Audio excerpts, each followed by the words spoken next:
والقرآن المجيد بل عجبوا أن جاءهم منذر منهم فقال الكافرون هذا شيء عجيب أعوذ بالله من الشيطان الرجيم فاعلم أنه لا إله إلا الله ইলাল আখির আয়াত। সমস্ত প্রশংসা গুণগান সেই আল্লাহ তাআলার জন্য, যে আল্লাহ সুবহানাহু ওয়া তাআলা আমাদেরকে সকলকে সুস্থ অবস্থায় পবিত্র জুমার দিনে কোরআন এবং সহিহ হাদিস থেকে আলোচনা শোনার জন্য তৌফিক দিয়েছেন, সেজন্য সকলে বলি আলহামদুলিল্লাহ। দরিদ্র সালাম বর্ষিত হোক রাসূলুল্লাহ সাল্লাল্লাহু আলাইহি সাল্লামের প্রতি। সকলে বলি আল্লাহুম্মা সাল্লি আলাইহি আল্লাহুম্মা বারিক আলাইহি। আমার সংক্ষিপ্ত আলোচনার বিষয় হলো, অন্য একটা বিষয় নিয়ে আলোচনা করতে চেয়েছিলাম। তো ওই বিষয়টা আলোচনা করার আগে আমরা মুসলিম হওয়ার শর্ত কি, এই বিষয়টা যখন আমরা জানবো তখন সামনের বিষয়টা আমাদের ক্লিয়ার হবে। তাহলে মুসলিম হওয়ার শর্ত কি, মানে নাম মুসলমান যদি হয়, কামে যদি মুসলমান না হয়, তাহলে তার জন্য জান্নাত পাওয়া সম্ভব না। মুসলিম হওয়ার জন্য কিছু শর্ত রয়েছে, এই শর্তগুলো নিয়েই আলোচনা করবো ইনশাআল্লাহ। যখন আপনার অন্তরে, আপনার কলবের ভিতরে যখন এই শর্তগুলো যখন থাকবে, তখন আপনি মনে করতে পারবেন যে আমি একজন মুমিন এবং আমি একজন প্রকৃত মুসলিম। যে বিষয়গুলো বলবো সেগুলো অন্তরে যদি না থাকে, তাহলে আপনি মনে করবেন যে আপনি প্রকৃত মুসলিম না, আপনি প্রকৃত মুসলিম না। আমরা একটু মনোযোগ সহকারে শুনি, যারা ঘুমোচ্ছেন একটু সজাগ হন, আলোচনা করব গুরুত্বপূর্ণ বিষয় নিয়ে। আমি বলছি আপনারা কেউ ঘুমাবেন না, মনোযোগ সহকারে গুরুত্বপূর্ণ কথাগুলো একটু শুনেন, আপনার উপকার হবে আশা করি। আর যেই কথাগুলো বলবো সব আল্লাহ সুবহানাহু ওয়া তাআলা এবং রাসূলুল্লাহ সাল্লাল্লাহু আলাইহি সাল্লাম এই বিষয়গুলো নিয়েই আলোচনা করব, বাহিরে কোনো অন্য বিষয় নিয়ে আলোচনা করব না। প্রথমে আমরা জানবো যে মুসলিম শব্দটা কি, মুসলিম মানে কি। কোরআনে মুসলিম শব্দটা অনেক জায়গাতে এসেছে, কোরআনের মধ্যে মুসলিম শব্দটি অনেক জায়গাতে এসেছে,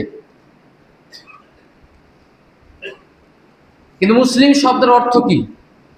মুসলিম শব্দের অর্থ হলো আত্মসমর্পণকারী। বলেন তো মুসলিম শব্দের অর্থ কি? আত্মসমর্পণকারী। এই শব্দটা এসেছে আসলামা ইসলিমু ইসলামান ফাহুয়া মুসলিমুন। এই মুসলিম শব্দটা হলো ফাইল, যিনি কর্তা। আপনি একটা কাজ করতে যাচ্ছেন, এটা উদাহরণ দিয়ে আপনাকে আমি বুঝাই। আপনার আন্ডারে কোনো লোক কাজ করে, সে কিন্তু কর্তা নয়।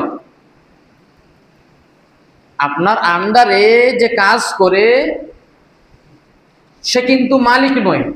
মালিক তিনি, যিনি কাজ করান পাইপদেরকে, মানুষদেরকে যিনি কাজ করান তিনি তো মূল। এখানে মুসলিম শব্দটা এরকমই যে নিজে নিজেই কাজটা যিনি করেন। মুসলিম মানে আমি যা করছি আমি আত্মসমর্পণ পরিপূর্ণভাবে। তিনি একজন রব আছেন, একজন রাসূল আছেন, এটা আপনাকে স্পষ্ট মনে নিতে হবে। আপনাকে নিজেকে, অন্যকে না, আপনাকে নিজেকেই মনে করে নিতে হবে মুসলিম মানে হলো আত্মসমর্পণকারী। বলেন তো মুসলিম শব্দের অর্থ কি? আত্মসমর্পণকারী। এখন আপনি দেখেন আপনি আত্মসমর্পণ করেছেন কিনা। আত্মসমর্পণ মানে আল্লাহ যেটাকে আদেশ করেছেন সেটা আপনাকে মেনে নিতে হবে, তার উপর আমল করতে হবে। তিনি যে একজন রব আছেন তাকে বিশ্বাস করে মেনে নিতে হবে। তাহলে আপনি আল্লাহর উপরে আত্মসমর্পণ করেছেন, না হলে আত্মসমর্পণ আপনি করেননি। যেমন সূরা হুজরাতের 14 নম্বর আয়াতে আছে, ইসলাম গ্রহণ করেছিল আরবের অনেক মানুষ, কিন্তু ঈমানদার হতে পারে নাই। সূরা হুজরাতের 14 নম্বর আয়াতে উল্লেখ করা আছে, ক্বালাতিল আ'রাবু আমান্না। বেদুইনরা কি বলতো জানেন? বেদুইনরা কারা? তাঁবুতে, তাঁবু টাঙ্গিয়ে যে বসবাস করে, স্থায়ী, তাদের নির্দিষ্ট কোথাও কোনো জায়গা নেই। আমি বেদুইনদের কথা বলছি। বেদুইনরা বলতো যে ইসলাম, আমরা ঈমান এনেছি, আমরা ঈমান গ্রহণ করেছি, এটা তারা বলতো। বেদুইনরা, আরবের বেদুইনরা কিছু মানুষ বলতো। বেদুইনরা বলতে তাঁবুতে টেঙে থেকে টাঙানো থাকে, তার ভিতরে বাস করে, স্থায়ী তাদের নির্দিষ্ট কোনো জায়গা নেই, বিভিন্ন জায়গায় যেখানে সেখানে যায়, গরু ছাগল নিয়ে, গরু চড়ায়, ছাগল চড়ায়, মেষ চড়ায়, দুম্বা চড়ায়, এদেরকে বলা হয়েছে বেদুইন।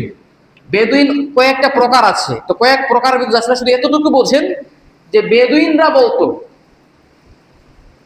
ক্বালাতিল আ'রাবু আমান্না, আমরা ঈমান এনেছি। কিন্তু আল্লাহ রাসূলকে বলছেন, হে রাসূল আপনি বলুন, তারা তো ঈমান আনেনি, বরং তারা ইসলাম গ্রহণ করেছে, বরং তারা ইসলাম গ্রহণ করেছে, তারা ঈমান আনেনি। আচ্ছা বলেন তো, আগে ঈমান না আগে ইসলাম? কোনটা আগে? ইসলাম। আর তারা শুধু ইসলাম গ্রহণ করেছে কিন্তু ঈমান আনেনি, আল্লাহ তাদের কথা বলছেন। তারা মিথ্যা বলতো যে আমরা ইসলাম গ্রহণ করেছি, লা ইলাহা ইল্লাল্লাহ কালিমা পড়ে ইসলাম গ্রহণ করেছি। লা ইলাহা ইল্লাল্লাহ পড়লেই কি ইসলাম গ্রহণ হয়ে যায়?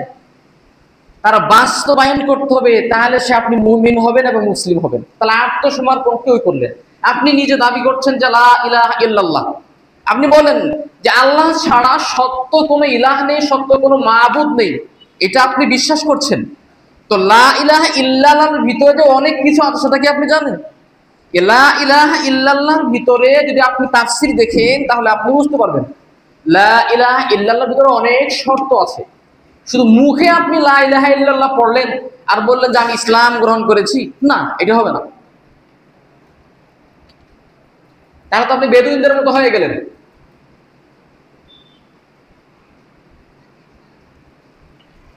তারা অন্তর থেকে ইসলাম না গ্রহণ করেও তারা বলছে ঈমান এনেছে, আগে ইসলামটা গ্রহণ করতে হবে, সেটা অন্তর থেকে হইতে হবে। এমনি এমনি ইসলাম গ্রহণ করলে হবে না, আর সেটার সাথে বাস্তবায়ন করতে হবে। বাস্তবায়ন ছাড়া আপনি মুসলিম নন। সহিহ বুখারীর 8 নম্বর হাদিসে তো স্পষ্ট করা আছে যে একজন ব্যক্তি মুসলিম হওয়ার জন্য অনেকগুলো শর্ত, তার মধ্যে সহিহ বুখারীর 8 নম্বর হাদিসটাতে স্পষ্ট করে উল্লেখ করা আছে, সর্বপ্রথম মুসলিম হইতে হবে। সর্বপ্রথম মুসলিম হইতে হবে, সেটা অন্তর থেকে। মুখে মুখে বলে সেটা বললে মুসলিম হবে না, হওয়া যায় না, সেটার বাস্তবায়ন করতে হবে। লা ইলাহা ইল্লাল্লাহ কালিমাটাকে নিয়ে আপনাকে বাস্তবায়ন করতে হবে। লা ইলাহা ইল্লাল্লাহ ওয়া আশহাদু আন্না মুহাম্মাদার রাসূলুল্লাহ। তারপরে বলছেন ওয়াকিমিস সালাত। তো সালাত যদি না হয় তাহলে আপনি ইসলাম গ্রহণ করলে কি করলেন? সালাত যদি আপনি না পড়েন তাহলে আপনি মুমিন হলেন কি করে? সহিহ বুখারীর 8 নম্বর হাদিসটা আপনারা দেখে নেবেন। সহিহ বুখারীর কত নম্বর হাদিস বলেন তো? সহিহ বুখারীর 8 নম্বর হাদিস, এটা আপনারা দেখবেন। মুসলিম হওয়ার শর্ত ওখানে অনেকগুলো উল্লেখ করা আছে। এখন চলুন আল্লাহ সুবহানাহু ওয়া তাআলা আপনি মুসলিম হন কি না এ ব্যাপারে আল্লাহ তাআলা কোরআনে স্পষ্ট করে। সূরা মুহাম্মদ 47 নম্বর সূরা 19 নম্বর আয়াত। বলেন তো সূরার নাম কি? সূরা মুহাম্মদ। এই সূরার মধ্যে আল্লাহ বলছেন যে ফা'লাম লা ইলাহা ইল্লাল্লাহ। আল্লাহ বলছেন জেনে শুনে তোমরা লা ইলাহা ইল্লাল্লাহ কালেমা পড়ো, জেনে শুনে, বুঝে, জেনে শুনে। ফা'লাম, এই যে এখানে একটা শব্দ আছে আলিমা ইয়া'লাম, মানে হলো জানা, বুঝা। আপনি তাফসিরে এই শব্দটার অর্থ দেখবেন সূরা হুজুরাতের 19 নম্বর আয়াতের এই শব্দটার তাফসীর দেখবেন, এমনি অর্থই হয় জানা, বুঝা। তো আল্লাহ বলছেন ফা'লাম, তুমি জেনে শুনে লা ইলাহা ইল্লাল্লাহ কালিমা পড়ো, জেনে শুনে। আপনি মুখে বললাম লা ইলাহা ইল্লাল্লাহ, আর শুক্রবার নামাজ পড়ি না, তো এই লা ইলাহা ইল্লাল্লাহ কালিমার দাম আছে? দাম নাই, এই কালিমার দাম থাকবে না। এই কথা তো আমি বলিনি, এটা আল্লাহ সুবহানাহু ওয়া তাআলা কোরআনে বলছেন, এটা তো আমার কথা না। তাহলে আপনাকে লা ইলাহা ইল্লাল্লাহ জেনে বুঝে আপনাকে পাঠ করতে হবে যে আমি সত্যকারে একজন মাবুদ আছেন, অন্য কোনো মাবুদ নেই। সত্য একজন ইলাহ আছে, অন্য কোনো মাবুদ নেই। তো অন্য কোনো মাবুদ যদি আপনি বলছেন এ কথা ঠিক, কিন্তু বাস্তবায়ন তো করতে পারছেন না, তো কই নামাজে আসছে? শর্ত তো আছে, সহিহ বুখারীর 8 নম্বর হাদিস, শর্ত তো দেওয়াই হয়েছে, তবু আপনি মানছেন না। যে তারা তো আপনাকে মুসলিম দাবি করা জায়েজ না, আপনাকে মুসলিম বলা যায় না। এই আয়াতের মধ্যে আল্লাহ তাআলা বলেছেন যে শুধুমাত্র মুখে লা ইলাহা ইল্লাল্লাহ বললেই হবে না, জেনে বুঝে আপনাকে বলতে হবে। যেমন একটা হাদিসের মধ্যে রাসূলুল্লাহ সাল্লাল্লাহু আলাইহি ওয়াসাল্লাম বলেছেন, মান মাতা ওয়া হুয়া ইয়ালাম আন্নাহু লা ইলাহা ইল্লাল্লাহ দাখালাল জান্নাহ। হাদিসের অনুবাদটা কিন্তু দেখেন কত সুন্দর অনুবাদ। লা ইলাহা ইল্লাল্লাহ পড়লেই জান্নাত, লা ইলাহা ইল্লাল্লাহ শব্দ পড়লেই জান্নাত। তো হাদিসের তো ব্যাখ্যা আছে, হাদিসের ব্যাখ্যা সবচেয়ে কে বেশি বুঝে? পৃথিবীর সব থেকে যারা পণ্ডিত, কোরআন এবং হাদিসের যারা গবেষক, তারা তো সবচেয়ে বেশি বুঝেন। কোরআনের আয়াতের অনুবাদ বলেন, ব্যাখ্যা বলেন, হাদিসের অর্থ বলেন, হাদিসের ব্যাখ্যা বলেন, সবচেয়ে যারা কোরআনের ভাষা বুঝেন, হাদিসের যারা ভাষা বুঝেন, এরা সব থেকে বেশি এই বিষয়গুলো জানে, এবং সবচেয়ে বেশি এগুলো পণ্ডিত যারা জানে। তাদের কাছে আপনাকে জানতে হবে যে এই হাদিসটার ব্যাখ্যা তাদের কাছ থেকে আপনাকে জানতে হবে। আমি যদি নিজে নিজে ব্যাখ্যা করি, ব্যাখ্যা চলবে না। আমার মতামত অনুযায়ী ব্যাখ্যা চলবে না, ব্যাখ্যা হতে হবে সালফে সালেহিনদের মতে, তাবেঈনদের মতে, রাসূলুল্লাহ সাল্লাল্লাহু আলাইহি ওয়াসাল্লামের মতে, সাহাবীগণদের মতে। এদের ব্যাখ্যা হলো গ্রহণযোগ্য। নিজে নিজে কোনো ব্যক্তিগত কোনো ব্যাখ্যা করা যাবে না, এই যোগ্যতা নেই। তাহলে এই যে রাসূলুল্লাহ সাল্লাল্লাহু আলাইহি সাল্লাম সহিহ মুসলিমের 1 নম্বর খণ্ড 26 নম্বর হাদিস, পৃষ্ঠা নম্বর 54, এই হাদিসের মধ্যে বলছেন মান মাতা ওয়া হুয়া ইয়ালাম, যে ব্যক্তি এই জেনে মারা যায় যে আল্লাহ ব্যতীত, লা ইলাহা ইল্লাল্লাহ, আল্লাহ ব্যতীত কোনো সত্য কোনো মাবুদ নেই, সত্য কোনো ইলাহ নেই, সত্য কোনো উপাস্য নেই, দাখালাল জান্নাহ, সে জান্নাতে প্রবেশ করবে। সুবহানাল্লাহ। এতটুকু আপনারা বুঝতে পারলেন যে কেউ যদি আল্লাহ ব্যতীত সত্য কোনো মাবুদ নেই, ইলাহ নেই, এই বলে কেউ যদি মানমাতাকে মৃত্যুবরণ করে, দাখালাল জান্নাহ, সে ব্যক্তি জান্নাতে যাবে। এ কথা কিন্তু রাসূলুল্লাহ সাল্লাল্লাহু আলাইহি সাল্লাম বলছেন। আর এমন কিতাব থেকে রেফারেন্স দিয়েছি, সে কিতাব থেকে আপনি ভুল প্রমাণ করতে পারবেন না, এই কিতাব থেকে আপনি ভুল প্রমাণ করতে পারবেন না। এখন চলুন এই হাদিসটা থেকে আমরা এখন সবচেয়ে যারা পণ্ডিত, কোরআন এবং হাদিসের যারা পণ্ডিত, এদের কথা অনুযায়ী এখন হাদিসের ব্যাখ্যা করব। মানে এরা এত বড় পণ্ডিত যে তাদের কিতাব সৌদি আরবে বলেন বিভিন্ন জায়গায় পড়াশোনা হয়, ওদের কিতাব তারা মদিনাতে সৌদি আরবে পড়তে যায়। কথা বুঝতে পেরেছেন? এত বড় তারা পণ্ডিত, এত বড় বেশি তারা কোরআনের ব্যাখ্যা বুঝেন, বা এমন এত বড় বেশি তারা হাদিসের ব্যাখ্যা বুঝেন। সারা পৃথিবীর মানুষ, সারা পৃথিবীর আলেম তাদের বই পড়েন। আর এদের বই থেকে এদের কথা অনুযায়ী আমি এই হাদিসের ব্যাখ্যা করব। চলুন এখন এই হাদিসের ব্যাখ্যা সালফে সালেহিনদের ব্যাখ্যা অনুযায়ী ইমাম নববী রাহিমাহুল্লাহ, এই হাদিসের অর্থ হচ্ছে, ইমাম নববী রাহিমাহুল্লাহ তিনি বলছেন এই হাদিসের অর্থ হচ্ছে যে ব্যক্তি লা ইলাহা ইল্লাল্লাহ জেনে বুঝে আন্তরিকভাবে বিশ্বাস করে এবং সে অনুযায়ী আমল করে মারা যায়, সে জান্নাতে প্রবেশ করবে। কথা কি কিছু বুঝলেন? সর্বপ্রথমে বলছেন জেনে শুনে, যে হাদিসের শুরুতে উল্লেখ করা হয়েছে ইয়ালাম, জানা, বুঝা, জেনে শুনে। হাদিসের শব্দটা কিন্তু এখানে দেওয়া আছে। এবং আন্তরিকভাবে বিশ্বাস করা, অন্তর দিয়ে আপনাকে বিশ্বাস করতে হবে, অনুভব করতে হবে, হ্যাঁ এটার উপর আমাকে আমল করতে হবে। তারপরে বলছেন এই যে আপনি আন্তরিকভাবে বিশ্বাস করলে বিশ্বাসের সাথে আপনাকে আমল করতে হবে। এই আমল যদি করেন মৃত্যুর আগ পর্যন্ত, যদি এই আমলটা আপনার জারি থাকে, লা ইলাহা ইল্লাল্লাহ কালিমা আপনি পড়লেন, সে অনুপাতে যদি আপনি আমল করেন আর মৃত্যুর আগ পর্যন্ত যদি সে অনুপাতে আপনি চলেন, আল্লাহ ছাড়া কোনো ইলাহ নেই, সত্য কোনো মাবুদ নেই, এর উপর বিশ্বাস করে যদি আপনি মৃত্যুবরণ করেন, তারপরে আল্লাহর নবী বলছেন দাখালাল জান্নাহ, তাহলে সে জান্নাতে চলে যাবে।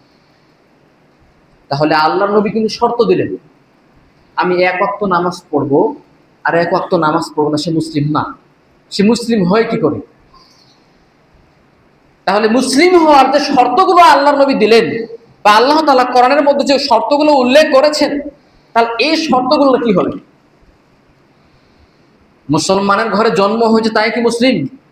এটা কখনোই সম্ভব নয়। মুসলিম হওয়ার জন্য যা যা প্রয়োজন সেগুলো কাজগুলো আপনাকে করতে হবে, তাহলে আপনি প্রকৃত মুসলিম হতে পারবেন। তাছাড়া আপনি প্রকৃত মুসলিম নন। আর যেই কথাগুলো আমি বললাম, যে ব্যাখ্যাটা আমি বললাম, সেই ব্যাখ্যাটা উল্লেখ করা আছে শারহুন নাওয়াবি আলা মুসলিম, মুসলিমের ব্যাখ্যায় রয়েছে 1 নম্বর খণ্ড পৃষ্ঠা নাম্বার 204। এই ব্যাখ্যাগুলো স্পষ্ট করে বলা আছে। ইমাম নববী রাহিমাহুল্লাহ তিনি এই মুসলিমের ব্যাখ্যাতে বলেছেন। তাহলে মুসলিম হওয়ার জন্য আপনাকে মনে মনে বিশ্বাস করতে হবে, তা বাস্তবায়ন করতে হবে, আমল করতে হবে, সবই করতে হবে। তাহলে আপনি একজন মুসলিম হিসেবে দাবি করতে পারবেন যে আমি একজন আত্মসমর্পণকারী, আমি একজন মুসলিম, তাছাড়া না। তারপরে আরেকজন কি ব্যাখ্যা করছেন দেখেন, ইবনে তাইমিয়া রাহিমাহুল্লাহ, এত বড় আলেম, তার কিতাব সারা বিশ্বের মানুষ পড়ে। তিনি এখন এই হাদিসের ব্যাখ্যা কি বলছেন। এখানে ইয়ালামু শব্দটি ইংরেজি মুখে উচ্চারণ করা নয়, বরং তা অন্তরে গভীর জ্ঞান বিশ্বাস থাকা আবশ্যক হতে হবে। গভীর জ্ঞান দিয়ে আপনাকে বিশ্বাস করতে হবে। এই বিশ্বাস করার নামই হলো মুসলিম, তার উপরে আমল করার নামই হলো মুসলিম। তার আত্মসমর্পণকারী হলো সেই যে বাস্তবায়ন করে আমল করে, এ হলো আত্মসমর্পণকারী, সেই হলো মুসলিম। মুখে আমি এক কথা বলছি, কাজের অমিল, তাহলে সে কি করে মুসলিম হতে পারে? আপনি বলছেন আমি একজন মুসলিম, তো আমি নামাজ পড়তে আসি না, তো আপনি মুসলিম মানে? তাহলে আল্লাহর কোরআন কি হয়? তাহলে রাসূলুল্লাহ সাল্লাল্লাহু আলাইহি ওয়াসাল্লাম যে হাদিসে বলেছেন, তাহলে এই হাদিসের কি হবে? আল্লাহ যে কোরআনে বলছেন, তাহলে এই কোরআনের আয়াতের ব্যাখ্যা কি হবে? তাহলে কি কোরআন আয়াত মিথ্যা? না। আল্লাহ সূরা বাকারার শুরুতে বলছেন যালিকাল কিতাবু লা রাইবা ফিহি, উহা এমন একটি কিতাব, এটি এমন একটি কিতাব যার মধ্যে কোনো সন্দেহ নেই। কেউ সন্দেহ ঢুকাতে পারবে না। কিয়ামত পর্যন্ত কোনো মানুষ নতুন কিছু সেখানে ঢুকাতে পারবে না। এই যে এমন একটি কিতাব, আর এই কিতাবে আল্লাহ বলছেন মুসলিম হওয়ার শর্ত।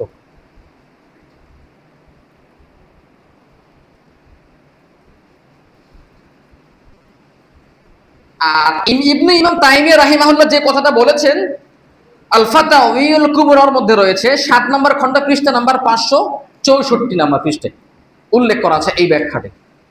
আরেকজনের উদাহরণ দিই আপনাকে আমি। এরা হলো সবচেয়ে বড় বড় আলেম এবং বুজুর্গ। ইমাম ইবনুল কাইয়িম রাহিমাহুল্লাহ তিনি বলছেন লা ইলাহা ইল্লাল্লাহ বলার প্রকৃত অর্থ হলো আল্লাহ ছাড়া কোনো উপাস্য নেই, এ কথা শুধু মুখে নয়, কর্মে অন্তরে বাস্তবায়ন করা। তিনজনে কিন্তু একই কথা বলছেন, অথচ একজন আরেকজনের সাথে দেখা সম্পর্ক নেই। তারপরেও দেখেন ওদের ব্যাখ্যাটা কত বড় সঠিক, সবারই কথাগুলো মিলে যাচ্ছে। যখনই আপনি কোনো কোরআন হাদিসের উচিত কথা বলবেন, সঠিক কথা বলবেন, দেখুন প্রত্যেকটা জ্ঞানী মানুষের সাথে সব কথাগুলো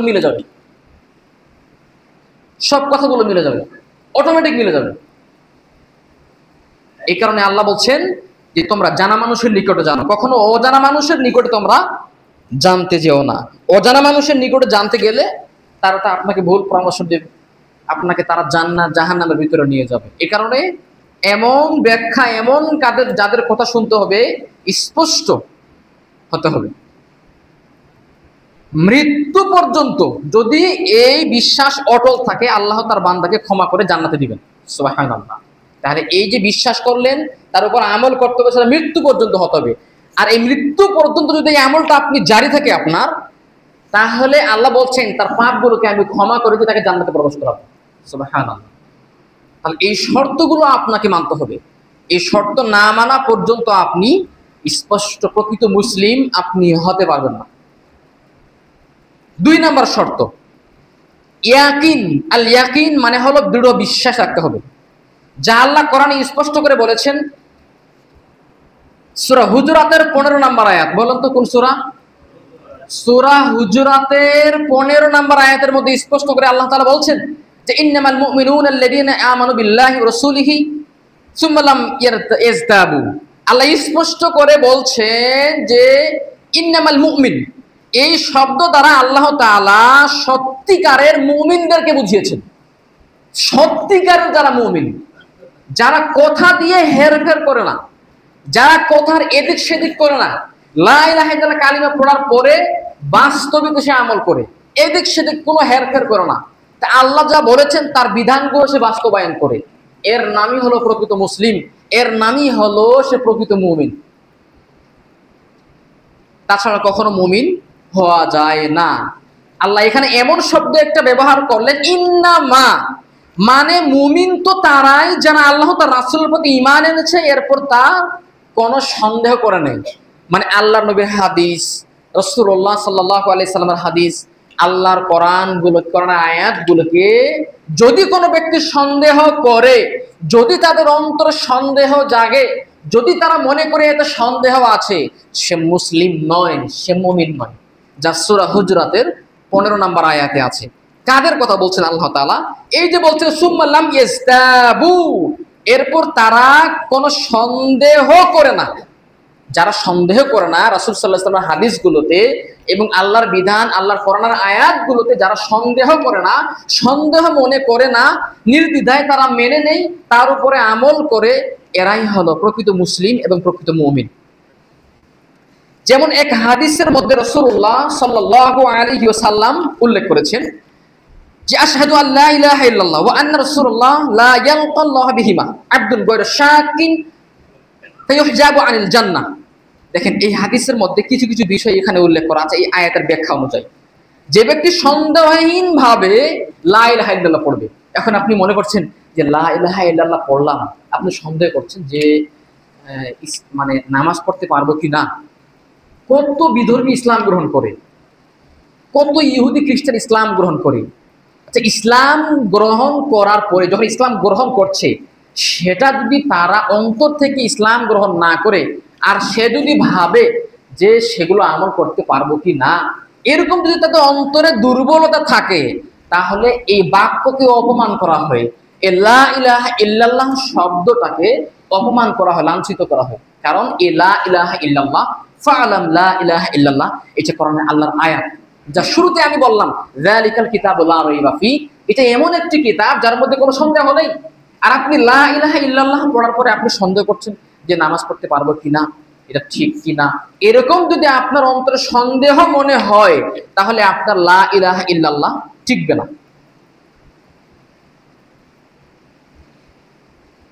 আর যদি লা ইলাহা ইল্লাল্লাহকে ঠিক মনে করে, তারপর বিশ্বাস করে আমল করে, আল্লাহর নবী বলছেন সেই ব্যক্তিকে জাহান্নামে দিবেন না। সুবহানাল্লাহ, সে অবশ্যই জান্নাতে যাবে। যা হাদিসের মধ্যে রাসূলুল্লাহ সাল্লাল্লাহু আলাইহি সাল্লাম বলেছেন। সেই মুসলিমের হাদিস 3 নম্বর খণ্ড 38 নম্বর হাদিস, খণ্ড নম্বর 1 পৃষ্ঠা নম্বর 64 স্পষ্ট করে উল্লেখ করা আছে। হাদিস নাম্বারগুলো আমি বললাম, আপনারা দেখবেন যে মুসলিম হওয়ার শর্তগুলো কি রয়েছে। শর্ত কিন্তু অনেক কয়েকটাই রয়েছে, অল্প অল্প করে আমি আলোচনা করছি বিষয়গুলো, শুধু মূল মূল বিষয়গুলো আপনি বুঝতে পারছেন যে যে কথাগুলো আমি আপনাদের সামনে বলছি। তাহলে এতক্ষণ ধরে যে কথাগুলো বললাম, সে অনুপাতে যদি আপনি আমল না করেন, আর অনেকেই বলে যে সালাত না পড়লে কি হবে, ঈমান আমার ঠিক আছে, বলে না? তো আপনার লা ইলাহা ইল্লাল্লাহ তো ঠিক হয় নাই। আপনারাই তো বললেন যে আগে ইসলাম তারপরে ঈমান, বললেন না? আগে কি ইসলাম, তারপরে হলো ঈমান। তো ইসলামটাই তো আপনার ভালো করে গ্রহণ হয়নি এখনো, তো আপনি আবার ঈমান কি করে থাকলো আপনার? একটুকু চিন্তা করলেন না যে আপনি এই কথাটা বলছেন মানুষের সামনে যে আমার ঈমান ঠিক আছে, নামাজ না পড়লে কি হবে, সালাত না পড়লে কি হবে, আমার ঈমান ঠিক আছে। আর এই মা আপনার ঠিক হলো কি করে? আপনি ইসলাম গ্রহণ করেননি এখনো। আপনি মুসলিম ঘরের সন্তান, আপনি বলতে পারেন যে আমার মা মুসলিম, আমার বাবা মুসলিম, কিন্তু মুসলিম ঘরের ভিতর থেকে আমি বের হয়েছি। তো আপনি যদি নামাজ না পড়েন, সে শর্তগুলো না মানেন, তাহলে আপনি মুসলিম কি করে হলেন? তাহলে আপনি মুসলিম হতে পারবেন না, সঠিক প্রকৃত মুসলিম আপনি হতে পারবেন না। এই কারণে এতক্ষণ ধরে যে কথাগুলো আপনাকে আমি বললাম, সেগুলোকে আপনাকে মেনে নিতে হবে। এবার দেখেন, আল্লাহ বলছেন কবুল, আল কবুল মনে প্রাণে গ্রহণ করা। দেখেন বিষয়গুলো সিরিয়াল কিন্তু একই রকম মনে হচ্ছে, কিন্তু আয়াতগুলো কি ভিন্ন। তো আয়াতগুলো একই, আয়াতগুলো বারবার একই কথা বলছেন কেন? মানে যখনই কোনো কোরআনের আয়াত বারবার একই কথা বলবে, তখন আপনি মনে করবেন সেই কথাটাকে গুরুত্ব দেওয়ার জন্য আল্লাহ বারবার আয়াতগুলো তেলাওয়াত করছেন। যখন একই রকমের আয়াতগুলো আপনি দেখতে পাবেন যে বারবার আসছে, বারবার আল্লাহ বলছেন, একই কথা বুঝাচ্ছেন, মানে আপনাকে বুঝতে হবে যে আল্লাহ সুবহানাহু ওয়া তাআলা এই কথাগুলোর প্রতি গুরুত্ব দিচ্ছেন, গুরুত্ব দিয়ে বলছেন, তাকিদ দিয়ে বলছেন, জোর দিয়ে বলছেন। যেমন আল্লাহ সুবহানাহু ওয়া তাআলা বলছেন, খুযু মা আতাকুমুর রাসূলু ওয়ান্তাহু আম্মা নাহাকুম আনহু। আল্লাহ সুবহানাহু ওয়া তাআলা সূরা হাশরের 59 নম্বর সূরা 7 নম্বর আয়াতের মধ্যে স্পষ্ট করছেন যে খুযু মা আতাকুমুর রাসূল, খুযু তোমরা গ্রহণ করো, তোমরা তা গ্রহণ করো যা তোমাদেরকে দেওয়া হয়েছে, আর রাসূলু ওয়ান্তাহু, আল্লাহ এবং তার রাসূল তোমাদেরকে যা দিয়েছে তা তোমরা গ্রহণ করো, ওয়ান্তাহু, তোমরা সেগুলো থেকে বিরত থাকো, আম্মা নাহাকুম আনহু, যা থেকে তোমাদেরকে বিরত থাকতে বলেছে, যা থেকে আল্লাহ সুবহানাহু ওয়া তাআলা আল্লাহর রাসূল যেগুলো থেকে তোমাদেরকে বিরত থাকতে বলেছে, সেগুলো থেকে তোমরা বিরত থাকো। আর যেগুলো আদেশ করেছেন করার জন্য, সেগুলো তোমরা পালন করো। তাহলে আমরা সবই তো উল্টা করি। যদি একটা ভালো কাজ করে 10টা খারাপ কাজ করে আমরা বসে থাকি, তাহলে আপনি আল্লাহর নবীর কথা মানলেন কই? বা আল্লাহ কোরআনে, আয়াতটা আল্লাহ কোরআনে বলছেন, তো আল্লাহর বিধানটা আপনি মানলেন কই? কোথা থেকে আপনি মানলেন? আমি এই আয়াত থেকে আপনাকে আমি বলছি না যে মুমিন আপনি বা মুসলিম না, এই আয়াত থেকে আমি এটা প্রমাণ করছি না। তো আপনি কোনোটাই তো মানতে চাচ্ছেন না, অথচ আল্লাহর বিধানে স্পষ্ট করে দেওয়া আছে, তারপরেও আপনি মানতে চাচ্ছেন না। যদি আল্লাহ বলছেন সুদ খাওয়া যাবে না, আপনি ওটার উপরে ঝাঁপিয়ে পড়ছেন। যদি আল্লাহ বলছে ঘুষ খাওয়া যাবে না, ওটার উপরে আপনি ঝাঁপিয়ে পড়ছেন। যদি আল্লাহ বলছে অন্যায় কাজ করা যাবে না, এটার উপরে আপনি অন্যায় দিকে ঝাঁপিয়ে পড়ছেন। আল্লাহ বলছেন তাআওয়ানু আলাল বিররি ওয়াত তাকওয়া, তাআওয়ানু আলাল বিররি ওয়াত তাকওয়া, তোমরা একে অপরকে ভালো পরামর্শ দাও, খারাপ পরামর্শ দিও না। আর আমরা সারাক্ষণ মানুষকে খারাপ পরামর্শ দিয়ে থাকি, যে যেতে পারে তাকে খারাপ পরামর্শ দিয়ে তাকে আমি জঙ্গলে ঢুকাই দিই। মানুষ তো এটাই চায়, এখন কেউ কারো ভালো চায় না, কেউ কারো ভালো চায় না। একজন টাকা পয়সা ওয়ালা হয়ে গেছে, এদের দেখে হিংসা। আরে বাবা, হ্যাঁ আপনি হিংসা করছেন কেন? এগুলো তো আপনার হিংসার কাজ না, এগুলো আপনার দায়িত্ব না। কার কত সম্পদ হলো, কে কত বিল্ডিং দিল, এটা আপনাকে বলার দায়িত্ব না। যিনি দেওয়ার মালিক তিনি দিয়েছেন, সেটা আপনার দেখার বিষয় না, এটা আপনার চিন্তা করতে হবে না। আল্লাহ দুনিয়াতে পাঠাইছে, আল্লাহ মানুষকে আল্লাহ সৃষ্টি করেছেন, পৃথিবীতে পাঠাইছেন, আল্লাহ সবকিছু ভালো বোঝেন, সব বিচার তো আল্লাহ করবেন, সেটা আপনাকে ফায়সালা করতে হবে না। আপনি তাকে পরামর্শ দিতে পারেন, আপনাকে আল্লাহ ফায়সালা দিতে বলেন না।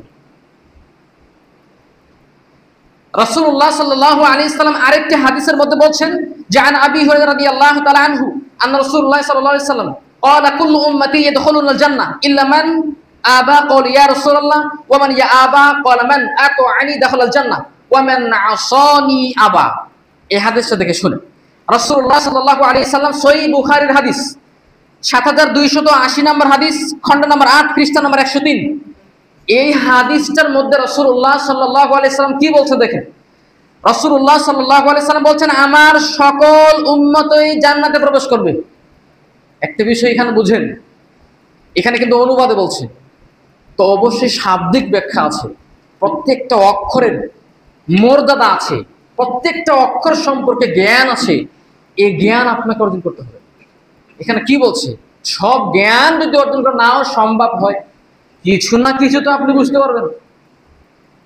এই হাদিসের মধ্যে রাসূলুল্লাহ সাল্লাল্লাহু আলাইহি সাল্লাম বলছেন যে ক্বালা কুল্লু উম্মতি ইয়াদখুলুল জান্নাহ, যে আমার সকল উম্মতেই জান্নাতে প্রবেশ করবে।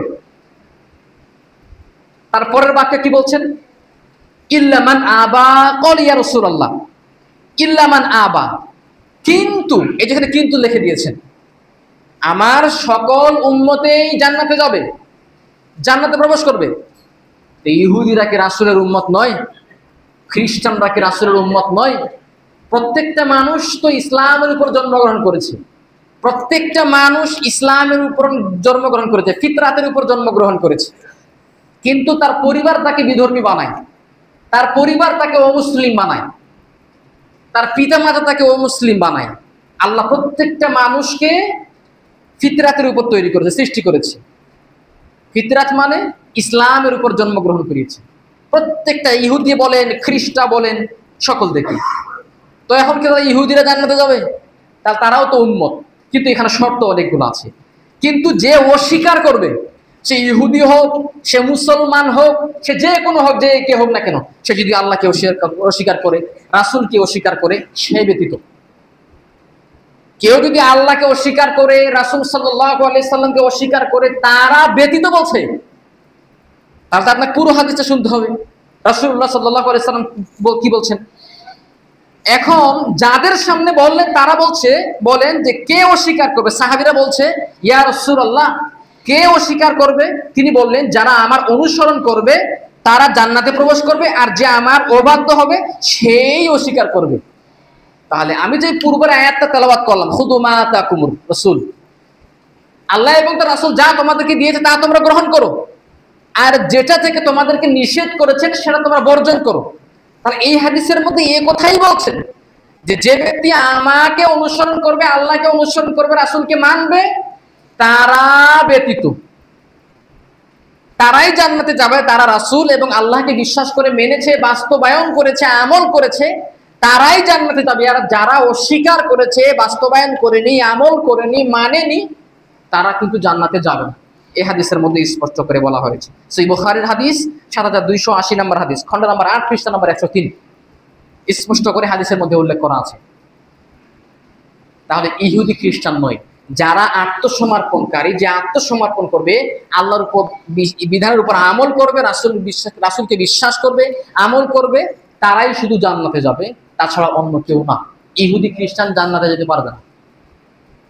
মুসলিম ছাড়া বিধর্মী কোনদিন জান্নাতে যেতে পারবে না, কোনদিন জান্নাতে যেতে পারবে না। আর মুসলিম হওয়ার শর্ত হলো, আমি আগে বলেছি, লা ইলাহা ইল্লাল্লাহ, রাসূলকে বিশ্বাস করতে হবে, কালিমা স্পষ্ট করে আপনার অন্তর থেকে বুঝে, অন্তর থেকে আপনাকে বলতে হবে যে আল্লাহ ছাড়া সত্য কোনো ইলাহ নেই, কোনো মাবুদ নেই। আর সালাত না পড়লে সে মুসলিম কখনো হয় না, সালাত না পড়লে কখনো মুসলিম হয় না। তাহলে কেউ যদি বলে যে নামাজ না পড়লে জান্নাতে যাবে, এটা কি বিশ্বাস করা যায়? কেউ যদি আপনাকে বলে যে নামাজ না পড়লে জান্নাতে যাওয়া যায়, এটা কি বিশ্বাস করা যায়? বিশ্বাস করা যায় না। কারণ তাহলে আল্লাহর নবীর হাদিস মিথ্যা হয়ে যাবে, তাহলে সহিহ বুখারীর হাদিস মিথ্যা হয়ে যাবে, সহিহ বুখারীর ৮ নম্বর হাদিস মিথ্যা হয়ে যাবে। অসম্ভব, এটা আপনি কোনোদিন ভাবেন না। কোরআনের অর্থ বুঝেন, কোরআনের ব্যাখ্যা বুঝেন, হাদিসের ব্যাখ্যা বুঝেন, হাদিসের পারিভাষিক আবিধানিক অর্থ বুঝেন, সব কিছু আপনাকে বুঝতে হবে।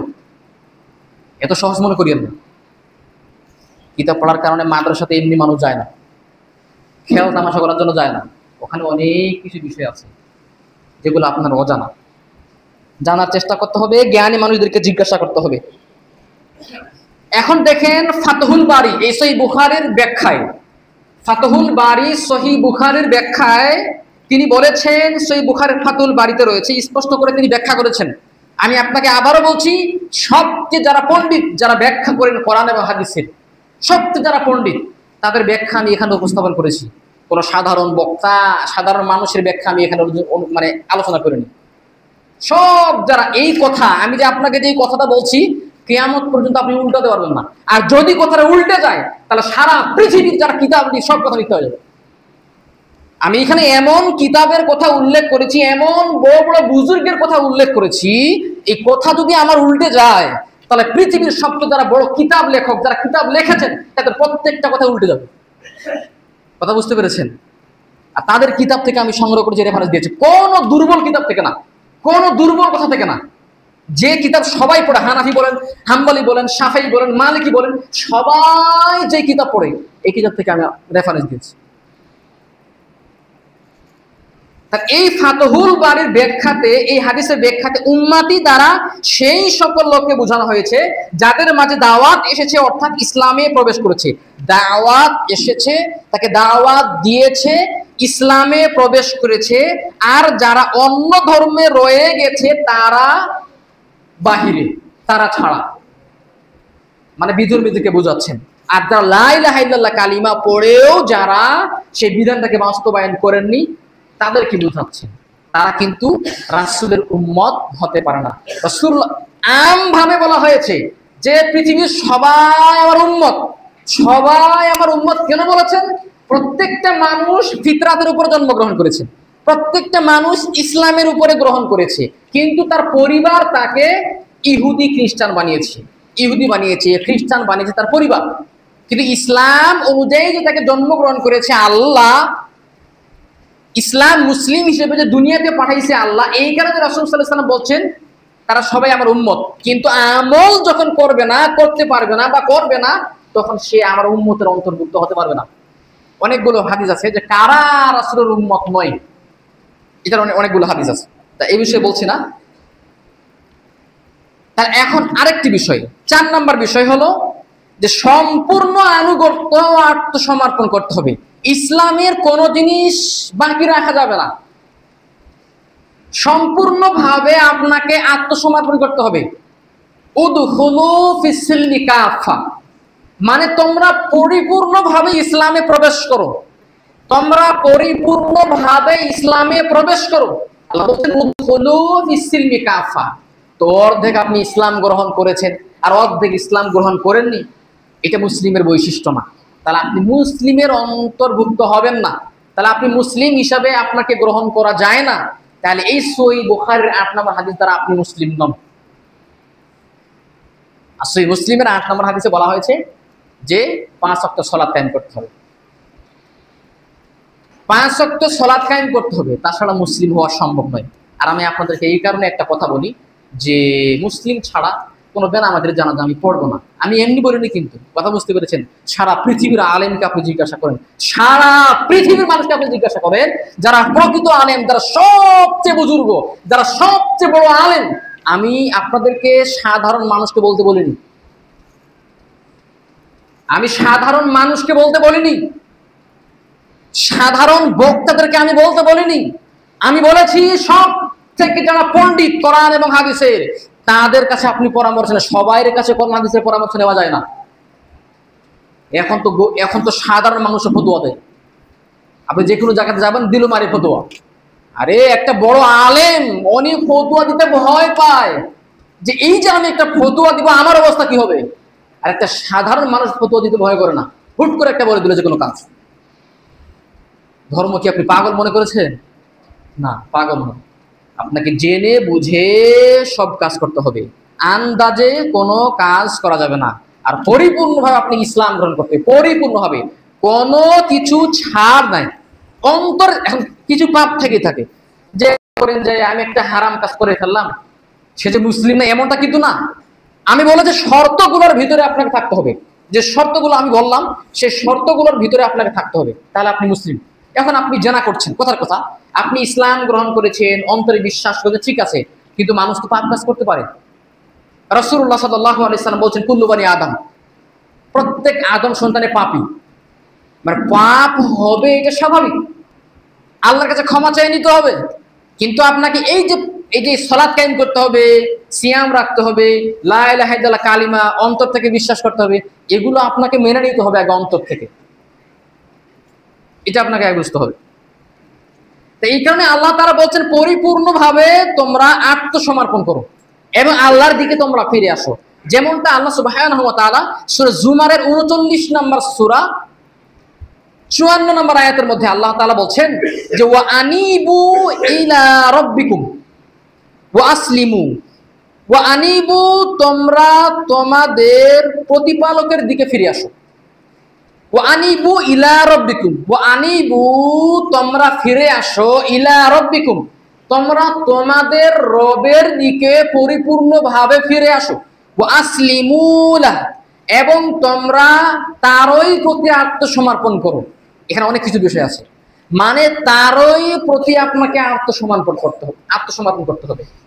তাহলে এখানে একটা বিষয় স্পষ্ট হয়, ওয়া আসলিমু, আসলামা আসলামা আসলিমু মানে তোমরা আত্মসমর্পণ করো এবং পরিপূর্ণভাবে আত্মসমর্পণ করো, তারই প্রতি আত্মসমর্পণ করো। এখানে তাকিদ দেওয়া হয়েছে, মানে তারই প্রতি, মানে অন্য কোনো মানুষকে সেজদা করা যাবে না, অন্য কোনো মানুষের দাসত্ব করা যাবে না, অন্য কোনো কারো দাসত্ব করা যাবে না। এর নামই হলো আত্মসমর্পণকারী। আত্মসমর্পণ ছাড়া কেউ ইসলাম পরিপূর্ণভাবে গ্রহণ করতে পারবে না। আপনাকে পরিপূর্ণ আত্মসমর্পণ করতে হবে, কোনো কিছু বাকি রাখা যাবে না অন্তর থেকে। পরে যখন যদি পাপ হয়ে আমি জেনা করলাম, ভুল করে হয়ে গেল, আল্লাহর কাছে ক্ষমা চান, ক্ষমা হয়ে যাবে, আল্লাহ ক্ষমা করে দিবেন। কিন্তু বারবার একই কাজ করলে এটা ভালো কাজ না। এই কারণে আল্লাহ আপনাকে ফিরে আসতে বলছেন, পরিপূর্ণভাবে ইসলাম গ্রহণ করতে বলছেন। এবং রাসূলুল্লাহ সাল্লাল্লাহু আলাইহি ওয়াসাল্লামের এক হাদিসের মধ্যে রাসূলুল্লাহ সাল্লাল্লাহু আলাইহি ওয়াসাল্লাম বলছেন যে লা ইউমিনু আহাদুকুম হাত্তা ইয়াকুনু হাওয়াহু নাবআন লিমা জিতু বিহি। রাসূলুল্লাহ সাল্লাল্লাহু আলাইহি ওয়াসাল্লাম বলছেন, তোমাদের মধ্যে প্রকৃত ঈমানদার কেউ হবে না যতক্ষণ না পর্যন্ত তার আকাঙ্ক্ষা আমার আনিত শরীয়তের অনুগামী না হয়। তাহলে আল্লাহ সুবহানাহু ওয়া তাআলা যে বিধান দিয়েছেন, রাসূল সাল্লাল্লাহু আলাইহি ওয়াসাল্লাম যা কথাগুলো বলেছেন, সে পরিপূর্ণভাবে ঈমান আপনাকে আনতে হবে, এটা আল্লাহর প্রতি আপনাকে বিশ্বাস করতে হবে। তাহলে আপনি মুসলিম হতে পারবেন, তাহলে আপনি মুমিন হতে পারবেন। তাছাড়া আপনি প্রকৃত মুমিন হতে পারবেন না, যা রাসূলুল্লাহ সাল্লাল্লাহু আলাইহি ওয়াসাল্লাম বলেছেন। এই হাদিসটি আছে আরবাউন নববী, হাদিস নাম্বার 41 নম্বর হাদিসে আছে। তাহলে এতক্ষণ ধরে যা আমরা শুনলাম, এতটুকু আমরা বুঝতে পারলাম যে ইসলাম গ্রহণ করার জন্য, একজন মুসলিম হওয়ার জন্য। আরেকটা বিষয়, এখন মুসলমান নাম মুসলমান, পরিচিত মুসলমান, যে মুসলমান এরা মুসলমান, কিন্তু এখন কি আপনাকে আবার কালিমা পড়তে হবে, মুসলমান হতে হবে? না, আপনার অন্তর থেকে আপনি মনে মনে বিশ্বাস করেন যে আল্লাহ একজন, তার সাথে কাউকে শরীক করা যাবে না, তিনি একজন রব, তার সাথে কাউকে শরীক করা যাবে না, এটা আপনি মেনে নেন। তিনি একজন রাসূল আছেন, তিনি বার্তাবাহক, তিনি আমাদেরকে পরামর্শ দেন এবং সালাত কায়েম করেন। এটা অন্তর থেকে যখন আপনি বিশ্বাস করবেন, তখনই আপনি প্রকৃত মুমিন এবং প্রকৃত মুসলিম হতে পারবেন, তার আগে নয়। যাক, আল্লাহ সুবহানাহু ওয়া তাআলা আমাদেরকে সকলকেই প্রকৃত মুসলিম হিসাবে আল্লাহ তাআলা আমাদেরকে যেন কবুল করে নেন, আল্লাহুম্মা আমিন। আর যারা অসুস্থ আছে, আল্লাহ তুমি তাদেরকে সুস্থতা দান করো, আল্লাহুম্মা আমিন। আল্লাহ যারা কবরে আছে, যারা অনেকে দাদা বা দাদি মারা গেছে, কবরের মধ্যে আছে, যাদের যে অবস্থা থাক না কেন, আল্লাহ সুবহানাহু ওয়া তাআলা মুসলিম ঈমানদার ব্যক্তি তাদেরকে, যারা মারা গেছে, আল্লাহ তুমি তাদেরকে জান্নাতুল ফিরদাউস দান করো, আল্লাহুম্মা আমিন। সবচেয়ে উঁচু মানের জান্নাত তুমি তাদেরকে দান করো, আল্লাহুম্মা আমিন। এই বলে আমরা সংক্ষিপ্ত আলোচনা শেষ করছি। সুবহানাকাল্লাহুম্মা ওয়া বিহামদিক, আশহাদু আল্লা ইলাহা ইল্লা আনতা, আস্তাগফিরুকা ওয়া আতুবু ইলাইক।